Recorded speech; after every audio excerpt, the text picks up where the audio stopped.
Maximize Business Value podcast. This podcast is brought to you by Mastery Partners, where our mission is to equip business owners to maximize business value so they can transition their business on their terms. Our mission was born from the lessons we've learned from over 100 business transactions, which fuels our desire to share our experiences and wisdom so you can succeed. Now here's your host, CEO of Mastery Partners, Tom Bronson. Hi, this is Tom Bronson, and welcome to Maximize Business Value, a podcast for business owners who are passionate about building long-term sustainable value in your business. This episode is part of our series on the value of assessment tools for any organization. Now, you've probably heard a lot about various assessments, and the chances are pretty good that you've had some exposure to one or two assessments during your career.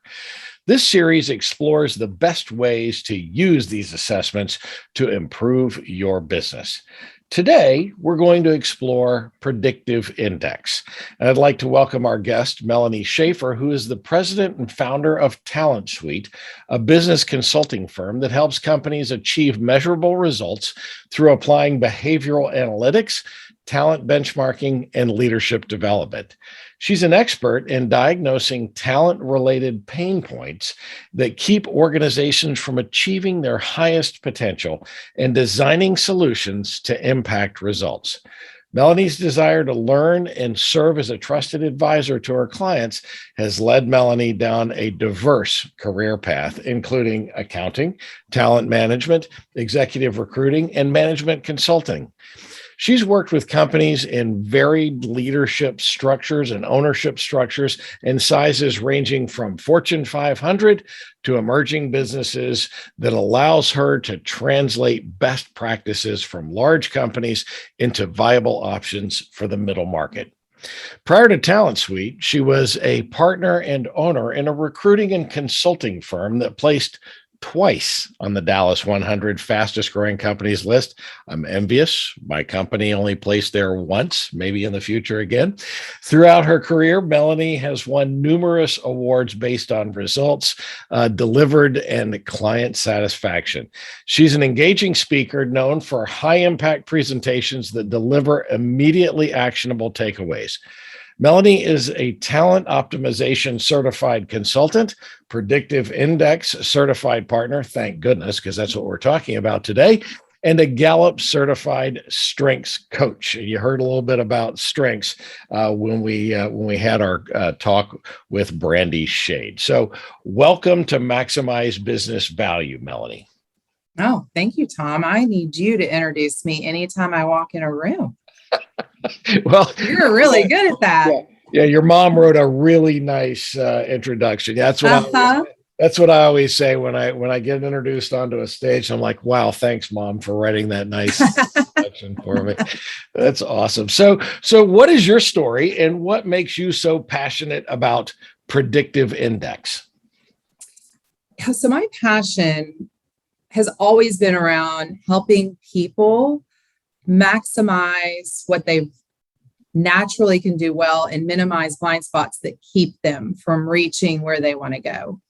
And my passion for Predictive Index came from, of course, observations I had during my recruiting career, where I was on the agency side and I love change like you, Tom. So I worked both in recruiting and business development. I always worked on both sides. And so I was always hearing stories in these businesses of all structures and sizes of dissatisfaction of employees.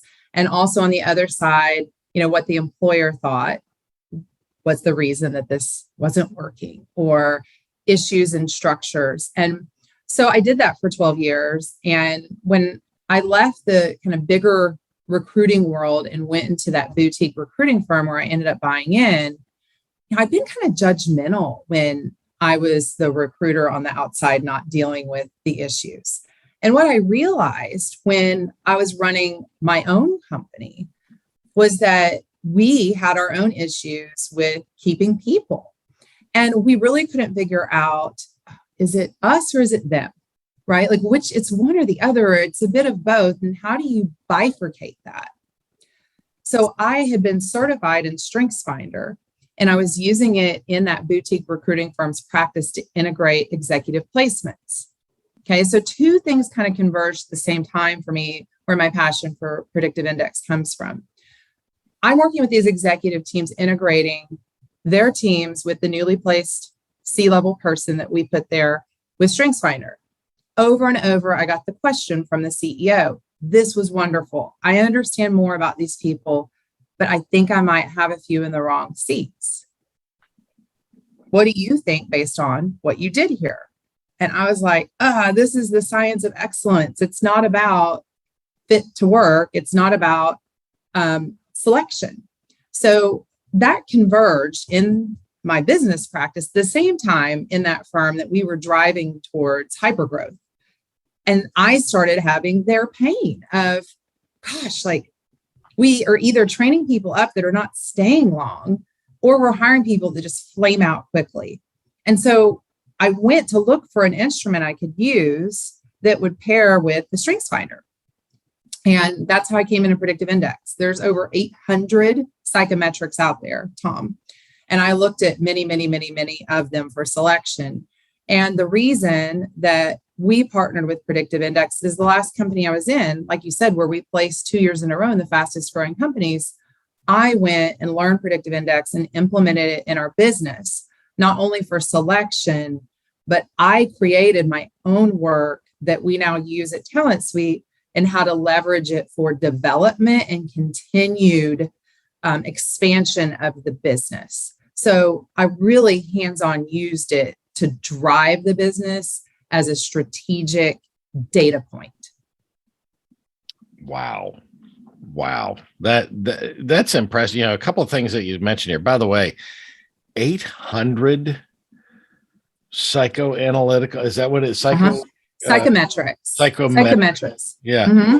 800 different. All right. So folks, this is going to be a really long series. We're going to be running for the next, let's see, we've got about 50 episodes. This is going to run about 16 years. So, so if we did them all, good Lord, that is a lot, but isn't that nuts? It's crazy. I had no idea. Of course, everybody's heard of the big ones, right? You know, the folks that are out there and several of them.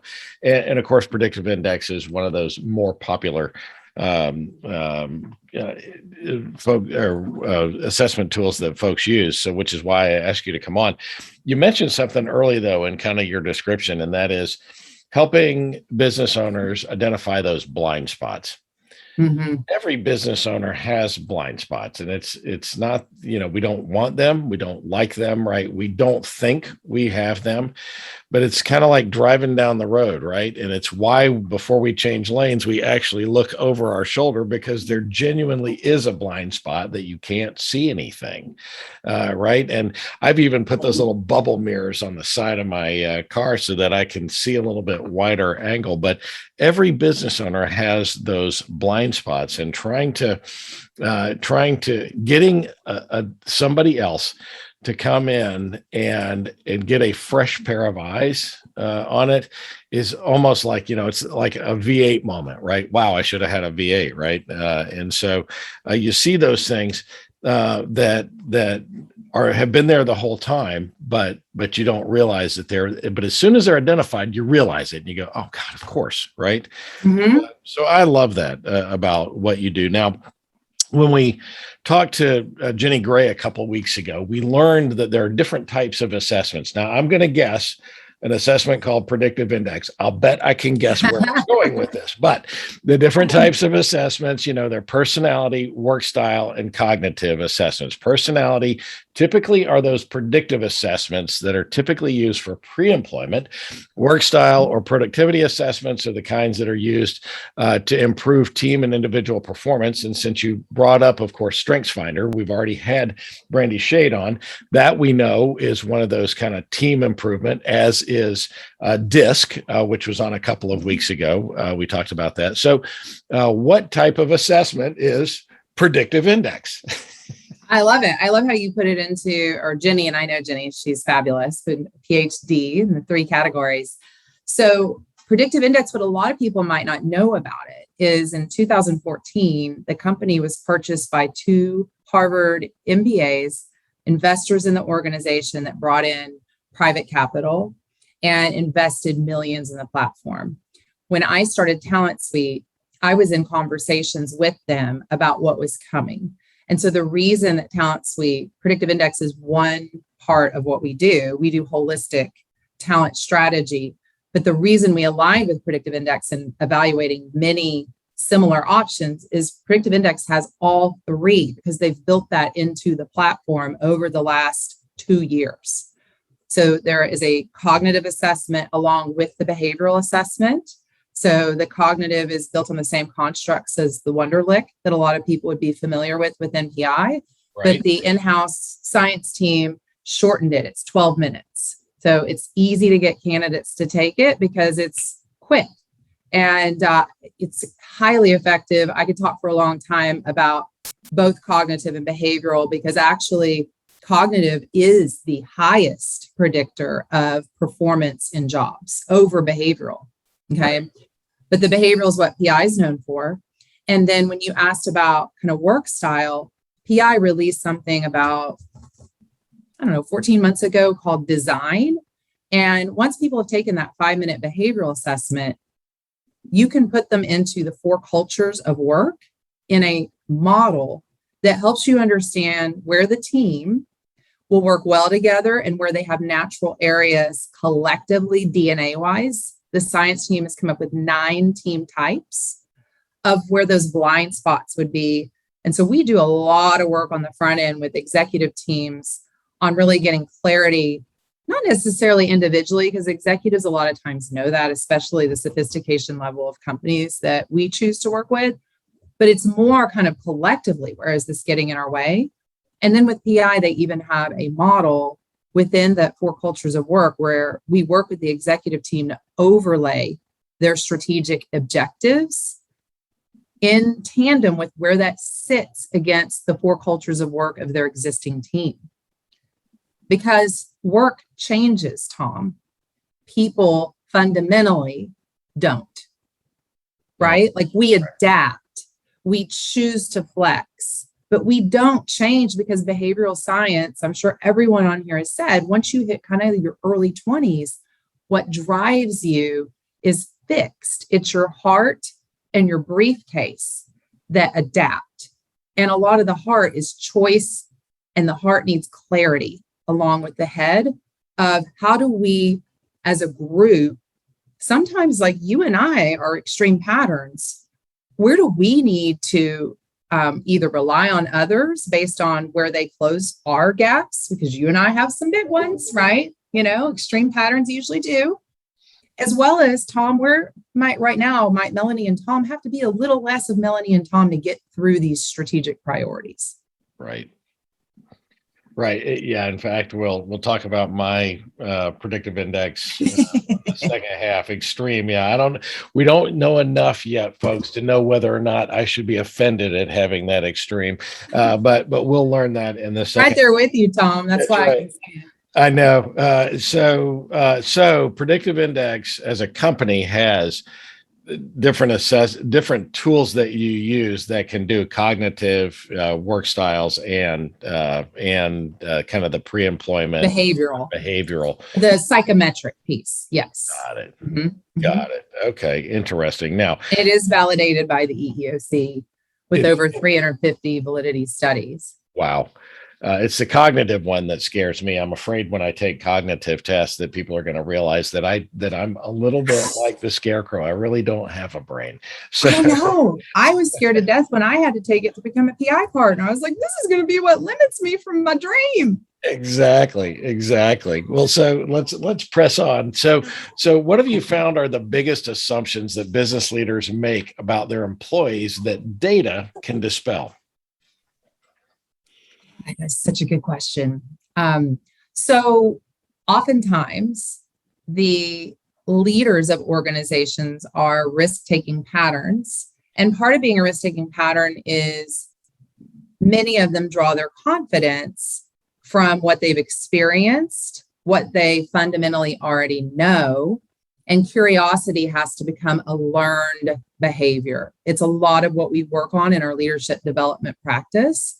is helping leaders with ways to be naturally curious, because it's not that they don't want to know why, Tom. It's that they are a lot of times in the seat they're in because they've been willing to take the risk to get to where they are. And now they're very confident in their own energy, their own thoughts, their own briefcase. And so oftentimes I find them potentially discounting people that don't think the way that they do. Maybe they're not as willing immediately to move to change. They ask a lot of questions, and the executive perceives that as, oh, they're challenging my authority, or, oh, they don't want to change. And so they make a lot of assumptions about people based on their own confidence, but it's also one of their greatest assets. Interesting. So speaking of kind of the whole managerial, the kind of the way people manage or lead people, I hear all the time kind of there's natural born leaders, right? Is there sort of an ideal behavioral profile for an executive leader? So it depends on the stage of the company. What is the company driving towards? What are the strategic priorities? Who are they surrounded by? What resources do they have access to? I get asked that all the time, not just in relation to, the top line, the CEO. The most common question I get asked is the ideal profile for an integrator, within EOS. Uh-huh.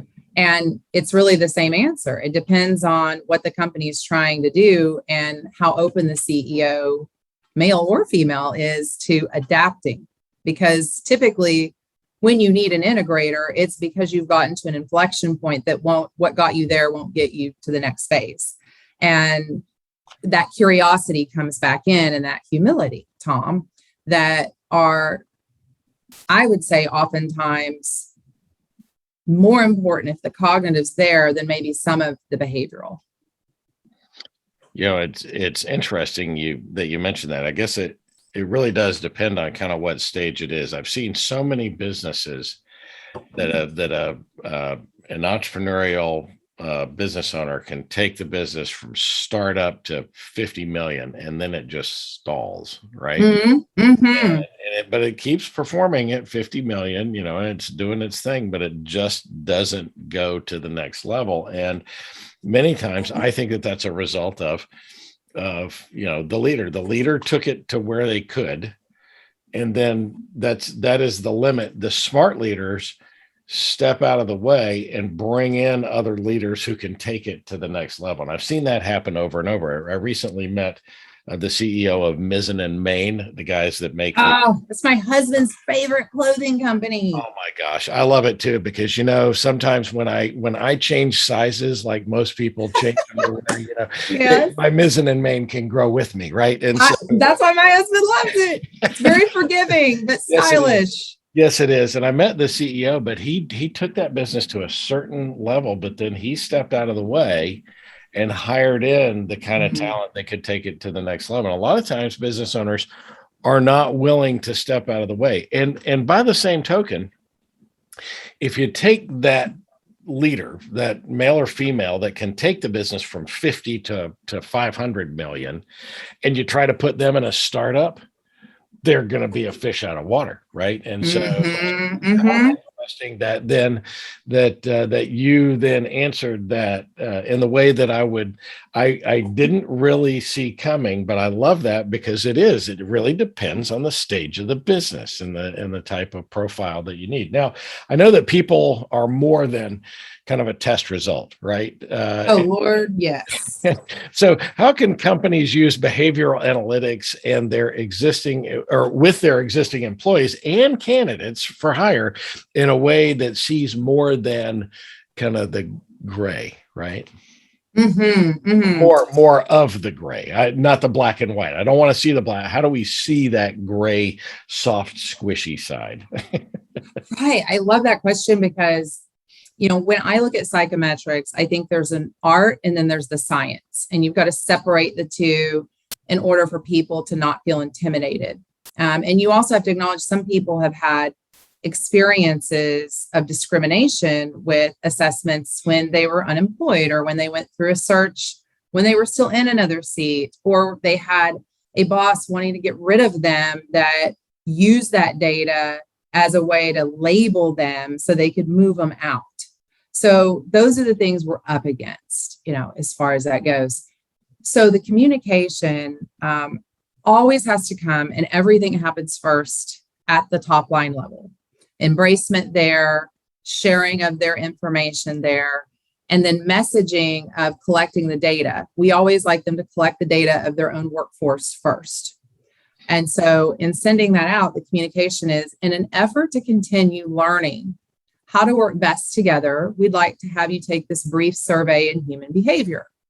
Your leader will be sitting down with you to talk about their profile along with yours. And it's a very positive message of we're looking to get better. We don't think we've reached that pinnacle yet. So that messaging is huge. And then in using it in the selection process, it's important to educate not just the top line executive team that are buying it from you, but shorter training that we do for hiring leaders, because something that's different about Talent Suite and how we train, which is really the art is just as important as the science, is we've learned in the last 3 years, people don't have the mental capacity anymore to sit through 2 days. And so it's a very small, maybe 1 or 2 people you would put through that. And everyone else you're taking through something that we call our learn, use, repeat approach, where they're learning it in shorter bursts. We give them very simple things to go do before they leave. They pick one person, they go do specific, easy instructions, and then they debrief together with the collective knowledge of what worked and what didn't. So we want those things happening before everything's fully disseminated. We want positive messaging to collect the data. We want leaders trained in how to use this right in shorter sessions. And then we give them ways to have inspire conversations. So this becomes more than dots.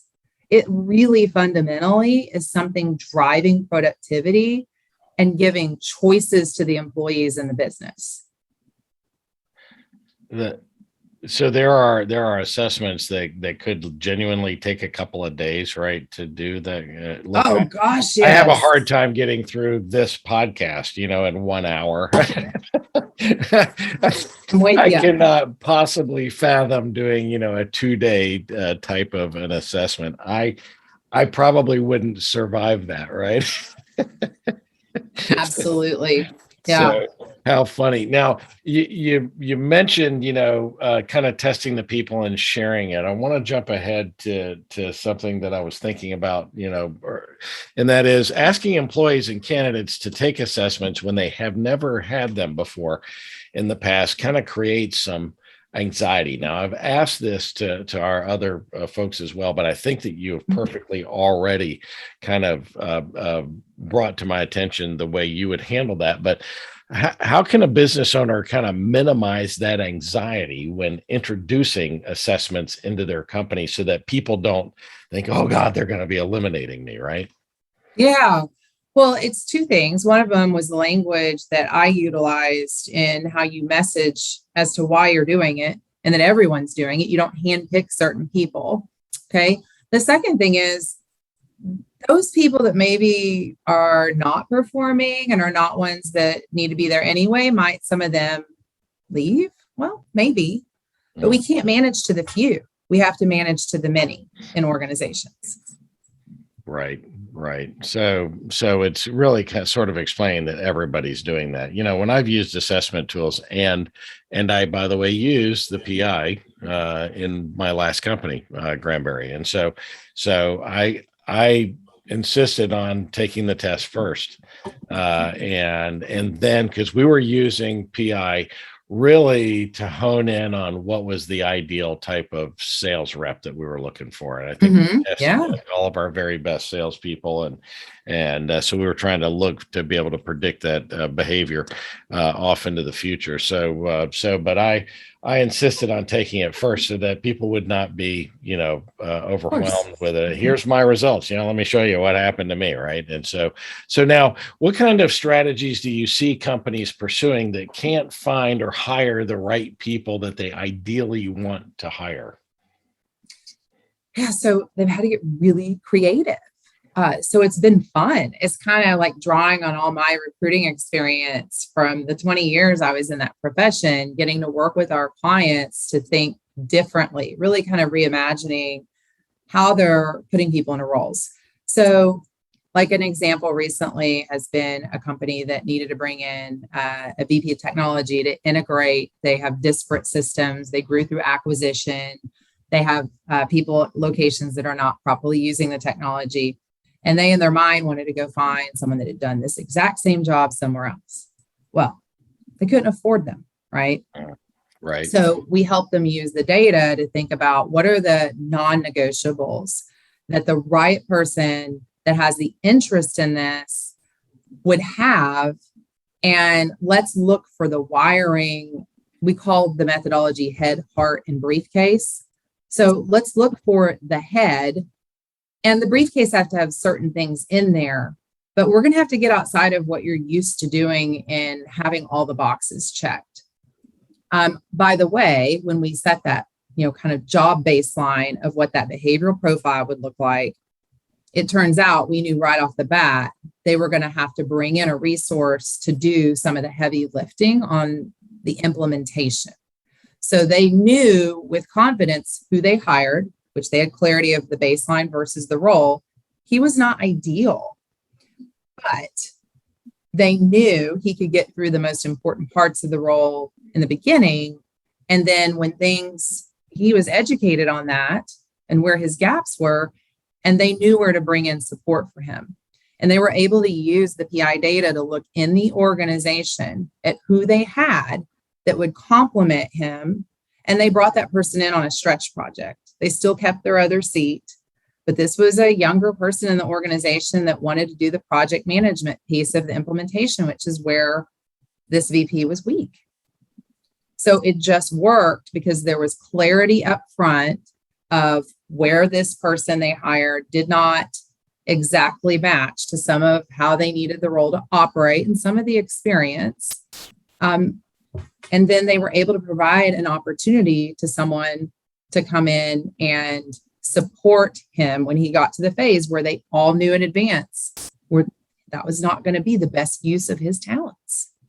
And part of managing that is really understanding the person that you're dealing with and understanding those things that need to be filled in on the back end, and not making the assumption that this person can do everything when in fact you've already proven that they can't do or they're not wired to do certain things in the future. I think part of that, even for my own self, when I understand my own strengths and the way that I operate, it helps me to understand how I can compensate for those things. When I need help doing things, it's really, to me, it's all about one of the tenets of genuine relentless execution, and that is if you know yourself, right? It's the knowledge, self-knowledge, understanding where my own strengths and weaknesses are, and being able to compensate those for other things. And so I love that. One quick question before we jump off to a break here. Let's skip ahead and think about some like retention practices. So what are some retention practices that companies can apply, whether or not they use behavioral data? Okay. So one that has been really effective has been identifying your centers of influence. And you can do this with or without behavioral data. So most organizations, I find, research shows 5 to 7 people are the most that you can effectively lead. If it's any more than that, you're managing to a process. So they're people, cogs and wheels, you're there, everybody's executing. Okay. So if that's the case, because I speak a lot with companies that are like, we can't do anything about that. That's just our cost structure and how we're going to operate. All right. Well, if you're not going to allow your leaders to lead, then we need to find your centers of influence in the organization to do some of the things that a leader normally would have time to do with their people. And again, this is interesting work for people that are true centers of influence. So if you have behavioral data that's predictive, you can obviously find that by looking at the patterns that are influencing patterns naturally. Some of them don't even give themselves credit for it. But if you don't have behavioral data, the easy way to do it is to send one question to your entire workforce, which is, if you had a problem currently, who would you go to in the organization for help? That will tell you who your centers of influence are. Oh, interesting. Yeah, I love that. I love that approach. And so now 5 to 7 people, I don't know. My last company I had, I think it was 11 direct reports. It was a bit much, but we did have, I guess that there were certainly things that some of these people did that they reported other directions, but we had it was a pretty sizable company. And I will tell you that, 5 to 7 is kind of the ideal I've seen with my managers to manage other people or to lead other people. But the more you get in there, the tougher it is, right? And so, oh gosh, yes. And hey, these are suggestions that are modern day. Like, what used to work even 3 years ago doesn't work today. And everything tells you, forecasting wise, even when we go into a recession, because we all know we're going towards one at some point, that the talent issue is going to still be there. That is not going to change. I think a lot of CEOs think, oh, I'll just hold out, keep doing the same old tired stuff, and it will eventually work itself out when the recession happens and all these people are desperate for jobs. I'm like, yeah, that's not what the forecasts say. That is such pre-COVID thinking. It's still out there, Tom. I still see it all the time. I know. So, I just made that up, right? Oh, you're just thinking pre-COVID, right? So, yeah, I would say the other retention practice that's, again, the ones I like to provide when I speak are no cost. So the leadership team actually on an agenda item on their strategic meetings about town hall discussion. So in your team, your own teams, your functional teams, when you've asked your team, what do they want to know more about? Where do they need more support? What are they nervous about? You bring that up to that in its agenda item. So it's always owned by the top line team, and the CEO in town hall communications addresses it so that those people know the stories I tell myself are not necessarily true. I'm going to share what I'm thinking with my leader so that when that town hall comes out, I have expressed something that I want to know in real time. Yes. Yes. Those are easy. It's like one thing, right? That's like really not that hard, that everybody's just running around right now like a chicken with their head cut off, and they don't think it's important. But then I hear the backlash of it. I've heard my whole group, oh my God, my best person just threw down their notice and I had no idea they were looking. I'm like, Yeah. Yeah, I was, after I sold a company to a publicly traded company, we were known for our town hall meetings. And as an officer of the company, we had 55 officers. Now, we had 13,000 employees, right? And so 55 officers, we were required whenever we went to one of our branch locations to hold a town hall meeting to state of the company. And so for all hands on deck, inside that branch or location that we were at, and to encourage people to ask questions, we handed out $2 bills for every question. So I like it. $2 bills. And so our company was the largest consumer of $2 bills in the United States. We were based in Jacksonville, Florida, and the Federal Reserve, all the $2 bills in circulation were sent to Jacksonville because we were going to use them. That's a great story. I love that. How do you like that? Hey, don't tell my own company. I probably still have some of those $2 bills somewhere. I bet you do. Because every time I left town, they're shoving me. Here's a State of the Union, and here's a package of $2 bills.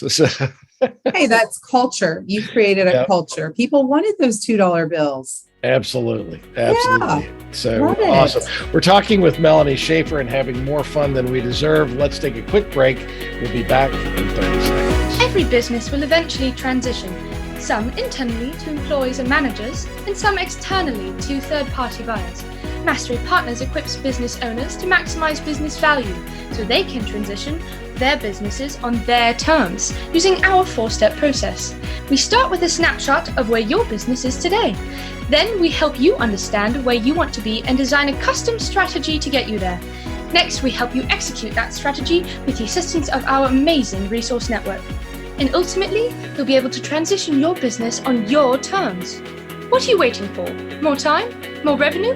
If you want to maximize your business value, it takes time. Now is that time. Get started today by checking us out at www.masterypartners.com or email us at info@masterypartners.com to learn more. We're back with Melanie Shaffer, president and founder of Talent Suite, and we're talking about the Predictive Index and how to use it. Now, as our audience already knows, I've taken all the assessments that we're talking about in this series. So let's use me as a guinea pig yet again. And so first, Melanie, what are some insights that you can share about my assessment? And you know that I'm an open book. So give you the good, the bad, and the ugly. Okay. So Tom, I'm going to tell you as far as how I work with people in psychometrics. We look at the whole person. So when someone says that to me, I always want to know, well, what did you walk away with from reading through your report? What resonated for you? Well, it's the same thing that I've kind of talked about over the last couple of weeks. You know, I am sort of, I love the way you guys put it, remarkably independent. My wife would call that genetically unemployable. Paula, I'm with you. Yeah, remarkably independent, intensely proactive, and aggressiveness driving to reach goals. Now, I know I'm a hard charger. I am a driver. I've got a sense of urgency, and it's one of those things that I teach. I actually give a keynote address, which I last delivered a couple of weeks ago. At a conference in Florida on relentless execution. I think that what I see here is a lot of that. I mean, I am informal. I don't, what I'm seeing is it's ready, fire, aim. Right? Yes. So, I love it. Yeah, so those are now. It's really interesting. The comment that it made here. It says not interested in the details, but delegates them freely, right? And that is absolutely true. It is. I would actually word that even stronger.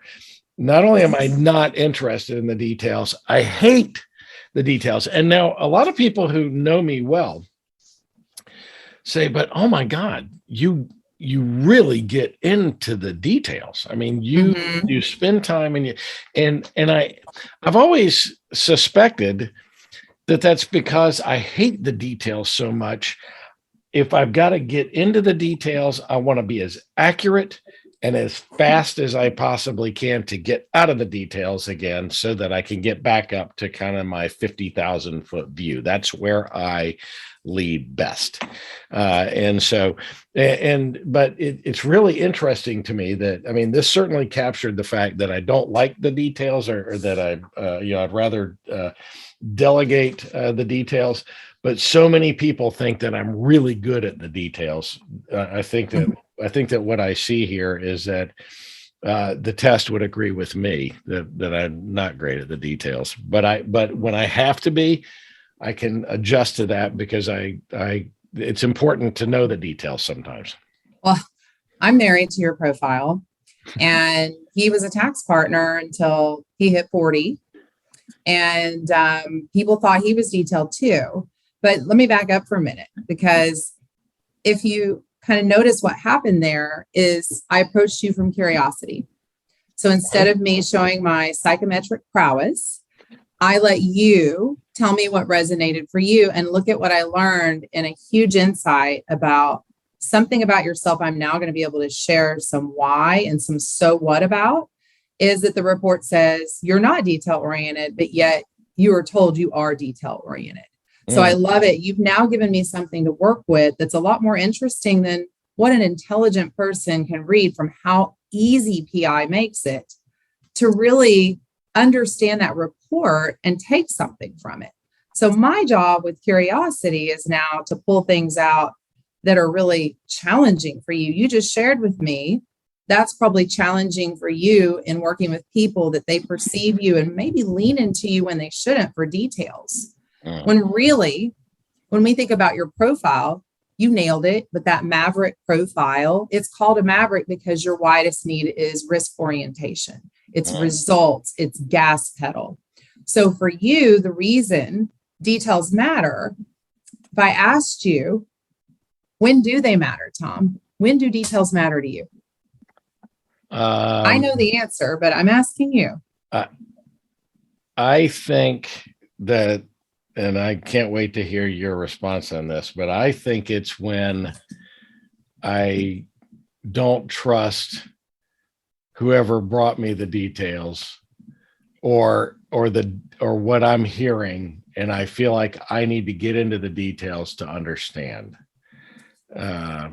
Bingo. And it's in your psychometric, because your highest need, where you draw your confidence, is the result. And you ultimately know it best. Yeah. And if you don't know it and someone hasn't convinced you with enough information quickly that they know it, that's where you're down in the details. So I work with a lot of leaders like you and their teams. And a lot of what we work on when we do leadership work with their teams is, it's not that Tom doesn't trust you. It's not that Tom is questioning your ability to do the work. When Tom is asking you questions, it's because his motivation is getting to the best result in a way that he visually can see it. And you're not taking him down the path with how you've prepared to present to him. So we work with teams below leaders on how to present to a hard driving executive in a way that mitigates all those questions so that everybody's more productive, and so that you're operating with confidence in your team.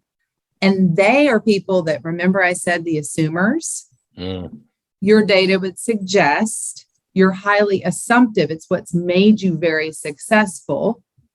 And some leaders like you learn to be curious, and others really struggle even with intervention because they just can't, with that extreme need for authority. They're just like, I'm always going to ask the question. And if somebody can give me a big picture answer fast, we're not going in the details. Interesting. Yeah. That is probably the best explanation of kind of one of the things I've coined a term. It's going to be famous, probably posthumously. I'll be a little bit like Van Gogh, right? And so, but I call it intentional procrastination. It's a term that I use that people who are close to me, who've worked with me for a long time, once I've explained that sort of phenomenon and what I'm doing, people will ask me, are you intentionally procrastinating on a decision here?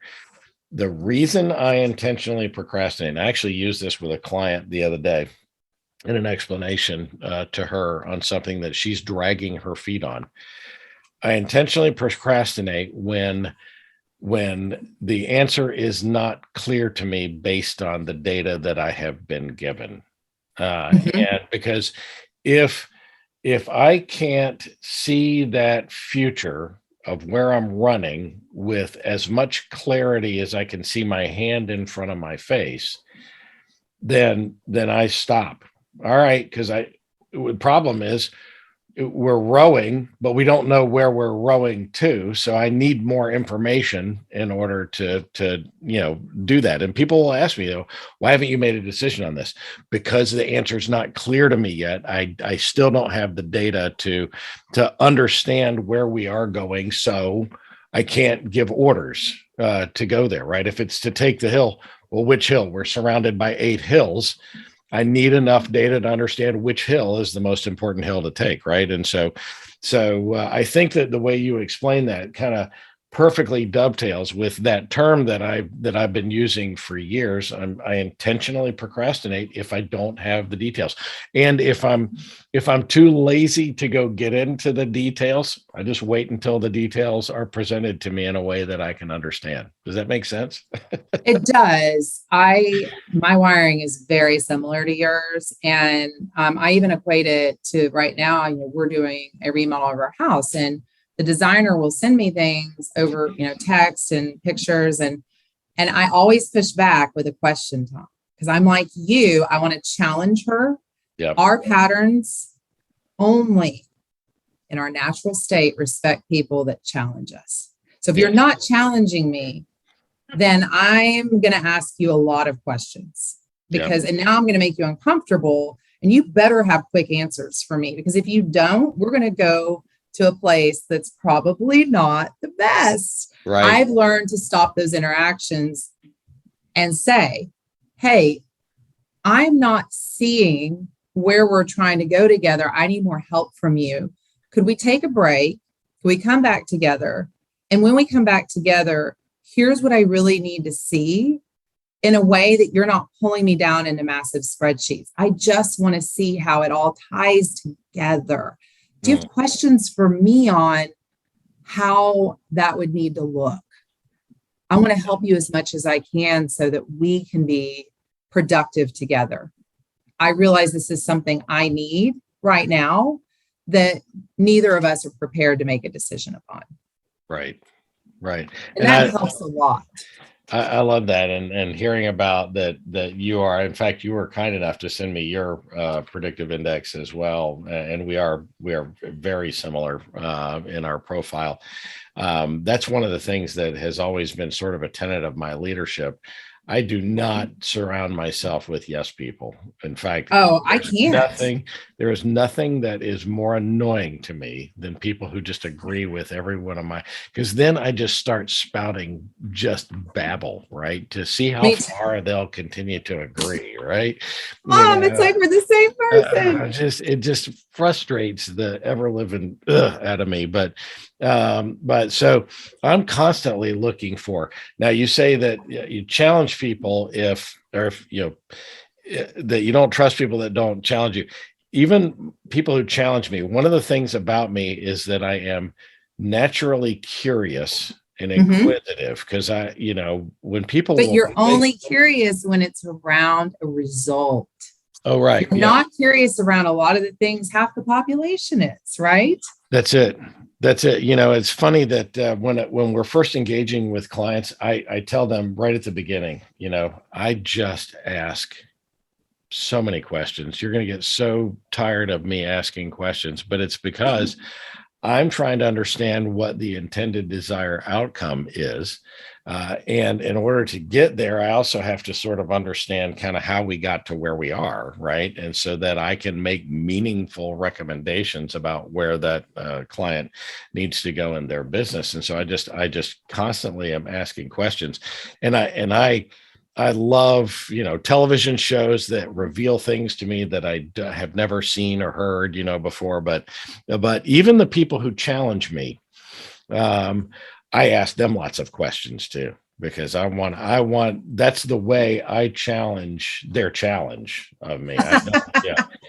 Because I want to see how convicted they are in their own, challenges and beliefs and whatnot. So, wow.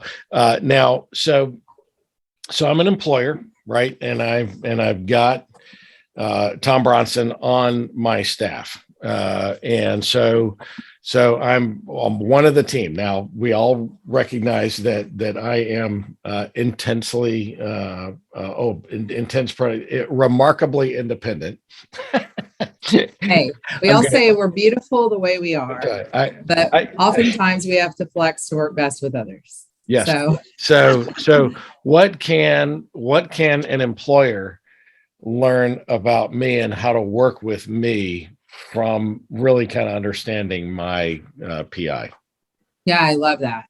Okay, so here's a key thing employers have to keep in mind is to have future leaders. We're often hiring the Toms when they're young and unchecked that are those people that if they were looking at your profile, it's important to look, what's his highest need? We talk a lot about feeding the need. Okay. So if we're going to bring Tom into this role and we know he has this, desire to learn this business, but the role itself doesn't align with a lot of how he naturally wants to operate. But in career pathing and with talent strategy, how we help companies, are we looking at him as someone that's promotable? Or are we looking at him as someone you're going to have in this role for a long time? What do you need right now when you look at the team as a whole in the department? Okay.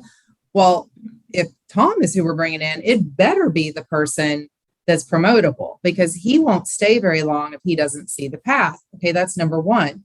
Number two, what we know about Tom from your results, even if Tom's wrong, you need to let him have a say as a young person on the team.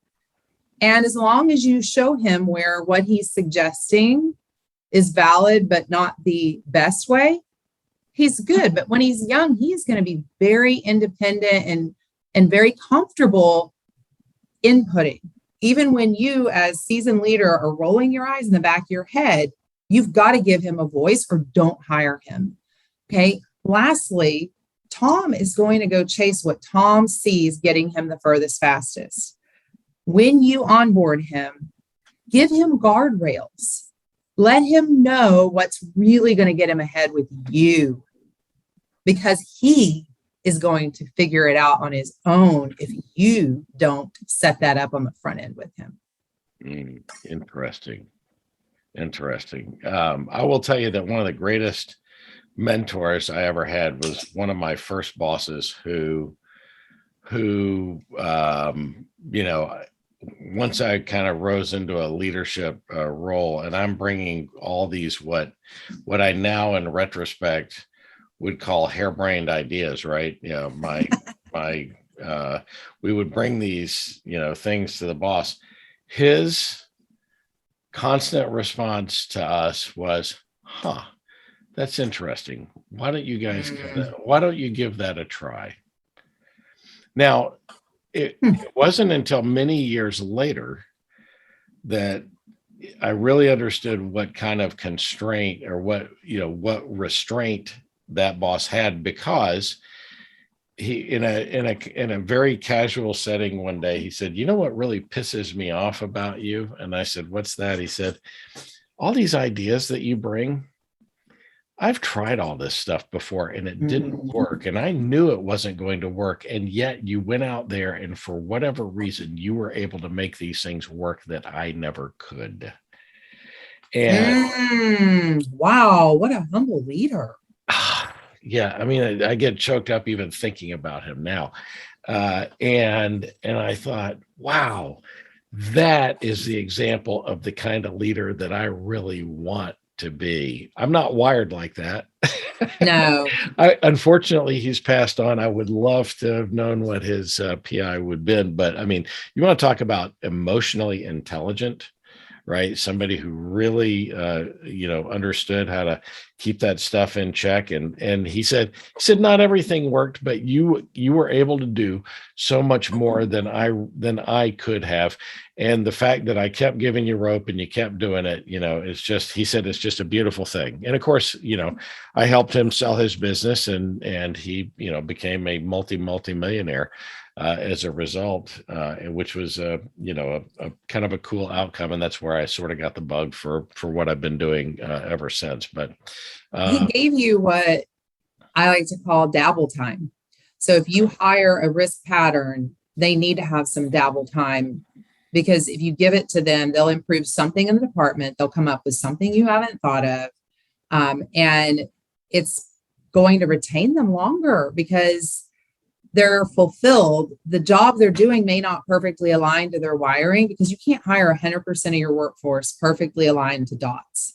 It's just not possible. So especially if you're bringing in future leaders, because the future leaders on some roles, the patterns for the leader of a department sometimes look different than the frontline people, right? So if you're bringing them in to sit through that for a while he's there, you better give him some dabble time. Yep. I love that. What an amazing leader that you worked with. Yeah, just someone that I was very passionate about. So I can tell. this day, yeah, it's still, I have to kind of fight back the emotion a little bit when I think about that. And I've had the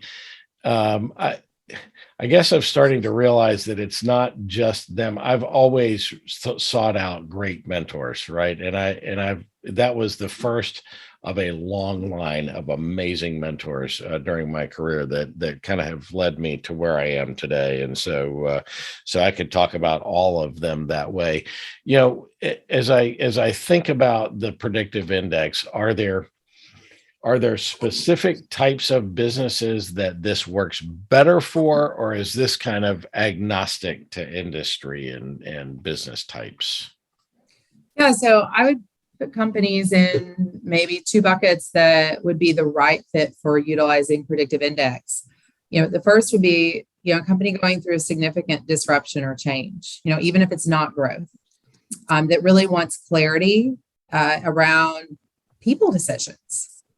The second would be obviously high growth companies or companies that have plateaued that want to get to the next stage. So those are typically kind of the best two companies at entry point.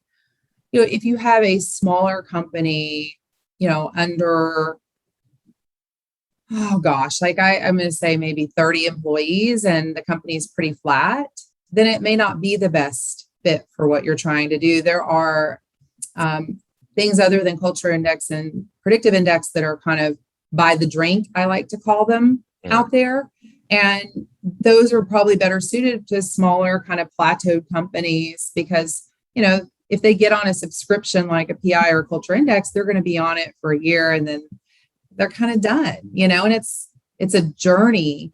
And the right clients that fit for predictive index and who we partner with are the ones that, like I said, significant change or growing. There's got to be, because listen, change is not easy. And fundamentally, this is a shift in thinking that happens first in the C-suite on down when you put an instrument like this in place. You can use DISC, StrengthsFinder, MBTI without a fundamental shift in thinking about people in your business. It's more of a, like you said, a development profile. Okay. But something like this, that you're buying into a new way, a systemized, scalable way of thinking about your workforce with data that allows you to make future decisions. That's a change in philosophy, and it's a cultural shift. Yes, that's well said. Well, before we go, let's give a shameless plug for your business. What sets Talent Suite apart from other businesses in your space? Yeah. So what we've been told by our clients is that we provide the so what's, and we enable them to be able to carry those forward once we put them in place in a very actionable way. We're also an integrated firm, so we're not just going to come in and implement PI.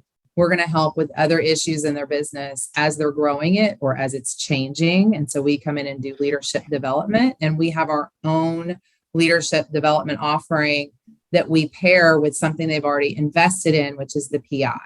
So it deepens it even further into their culture around things like taking action, providing feedback, culture of accountability. There's all kinds of areas that leaders in mid-market companies struggle with that we've targeted our training to hyper focus on and then bring back something they've already invested in. So with us, it's a journey over a period of time, and something we've just recently put in place as the next step after the leadership development, or sometimes in tandem with, depending on their appetite, is emotional intelligence. So my business partner is certified in EQ, and she's a natural because her StrengthsFinder, she's an individualization and relator. So it just is a natural thing for her to put in place. And it's really powerful, the psychometric we use in EQ with the PI. Is there a test for EQ? Mm-hmm.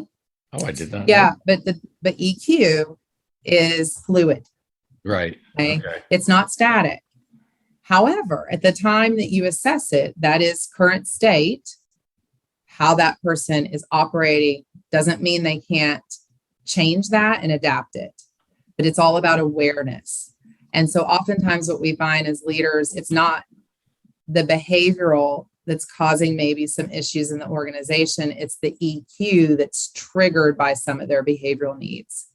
So it allows us to have a deeper picture of how to help not only individuals, but entire teams. Yeah, got it. Got it. I love that. All right. So one last business question. This podcast is all about maximizing business value. You're a business owner yourself.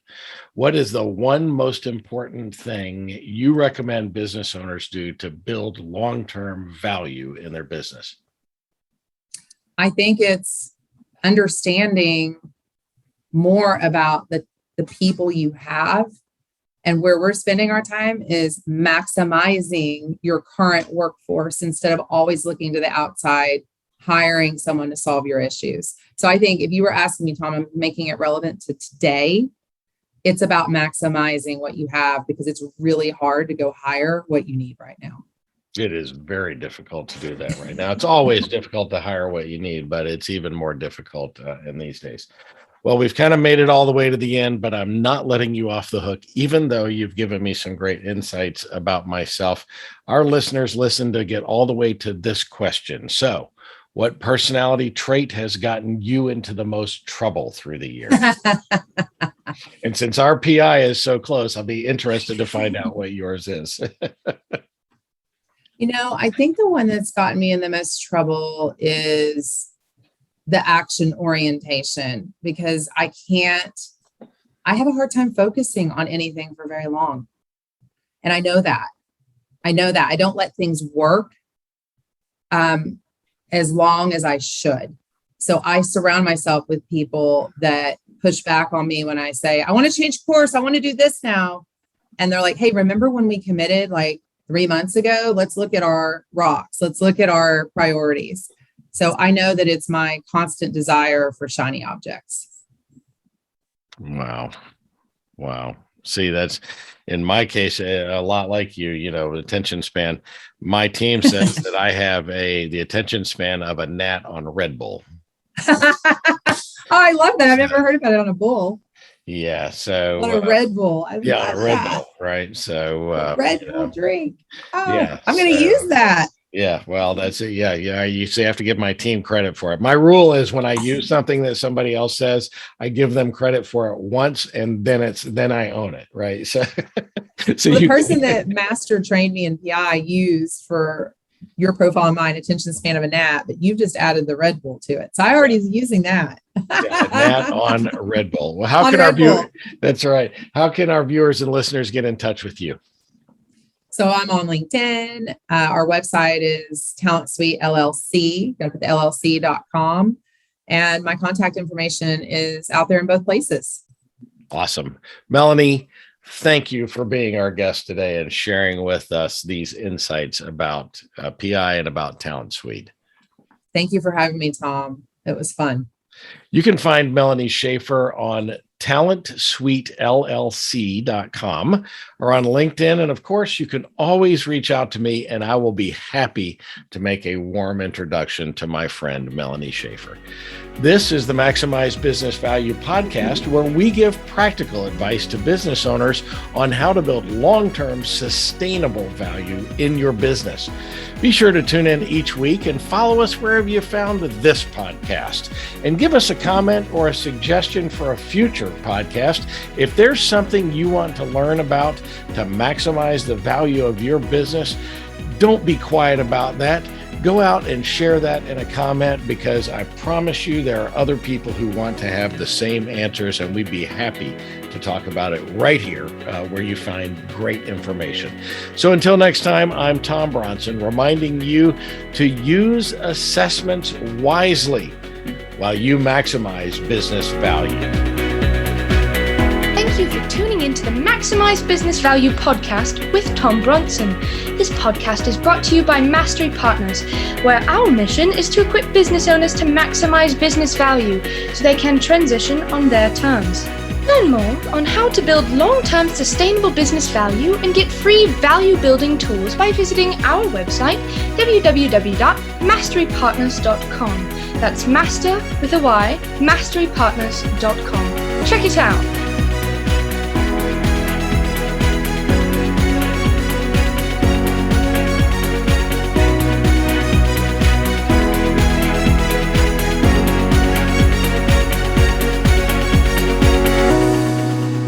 was perfect. I wouldn't make any changes on that.